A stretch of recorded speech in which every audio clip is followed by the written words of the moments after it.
So what if I ask you what's your favorite chord to play on electric guitar?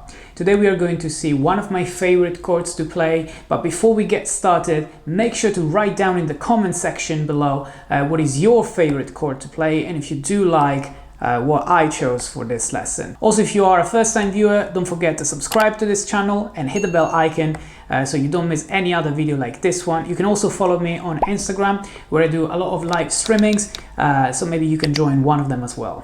So without further ado, this is the chord that I'm talking about.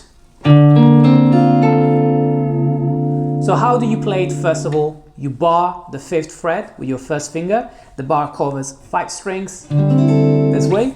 Then you will need your little finger on the fret 8 of the D string and your second finger on the fret 6 of the B string. So again, it sounds like this.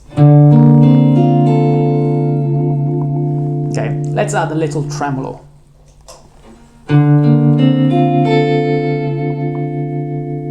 Right, so I find it really nice. Now, what is the name of this chord? I know that many people name this chord D-7 sharp 5. I kind of get why, because it looks like a D-7 and you think, well, sometimes I can move this perfect 5th down to a flat 5 and I get this chord, which is called D-7 flat 5 or half diminished. But this is a half diminished chord, which has a slightly different, function in harmony. It has a very important function in harmony. But when we play this chord and we move the 5th higher, we can't do the same. We can't say like it's a -7 sharp 5. There are several reasons for it. I don't want to go too deep in it because otherwise it would be like a 1-hour theory lesson. I just want to say this. There is one reason, which is, let's look at the notes that we have in the chord. The 5th that we are moving up, in theory, right, we're going to the sharp 5, is actually already in the chord. So you are going from this note A to A sharp or B flat, but you actually keep the A 1 octave higher. So how can you play a -7 sharp 5 but also have the perfect 5th? This already wouldn't work, and clearly this is not the real nature of this chord, right? So the way we should really look at it is an inversion, and this should be a first inversion, meaning that the D will represent the 3rd. And when you look at it this way, it's clear that the chord that you're actually playing is a B flat major 7, okay, in first inversion, so with a D on the bass, and also adding the 9th to it, which is the C note that you find on the G string. Now this might seem quite complicated, but let's try to break it down in a very simple way. I'm sure that most of you already know this B flat major 7, which is just a closed form or a closed shape of a major 7 chord, right? Now all we are going to do right now, we're gonna take this 3rd, which is obviously the D note, and we're gonna put it on the bass, so that in this way it just stays on the same chord. It's the B flat major 7, but with a D on the bass.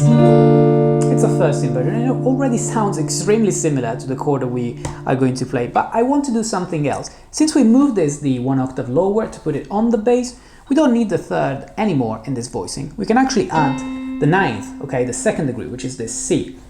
So instead of playing this one and having the D on the bass, we are actually going to play this chord with the D on the bass, okay, which is exactly the same, because since I'm putting the D on the bass, I'm not even doing a sus2, I'm just adding the 9th to this chord. And this is where you start looking at this B flat major 7, adding the 9th and with the 3rd on the bass. So basically, a B flat major 7 add 9, or major 9, okay, slash D with the D on the bass. So in first inversion, basically a major 9 chord in first inversion.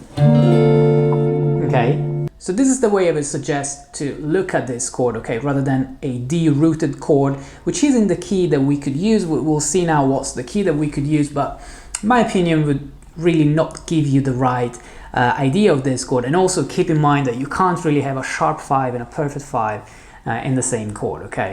Now, if we look at it this way, how could we use it? Well, for example, in the intro, I was starting from a G-7 as a 2nd degree in the key of F major, right? Or as a -4 in the key of D minor, which is the same. But let's stick to F major because it's gonna be less confusing.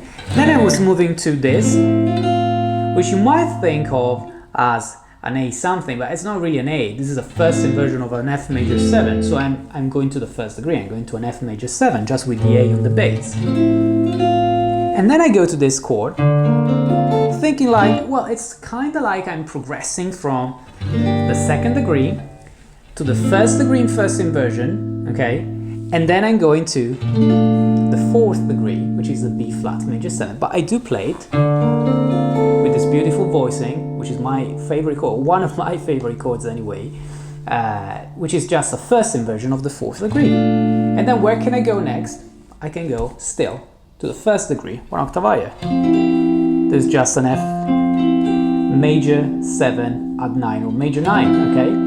And then the second time, just to create something different, I actually went to, you know, the third degree of the key, which is an A minor 7. I played it as an A minor 11 at the end. So basically, the chord progression that you can try to experiment if you like it, you know, to implement this chord in your vocabulary or in general in your favorite chord shapes, you can play G minor 7, F major 7 over A, okay? Then this B flat major 9 over D, and then you go to F major 9. Then the second time I was playing and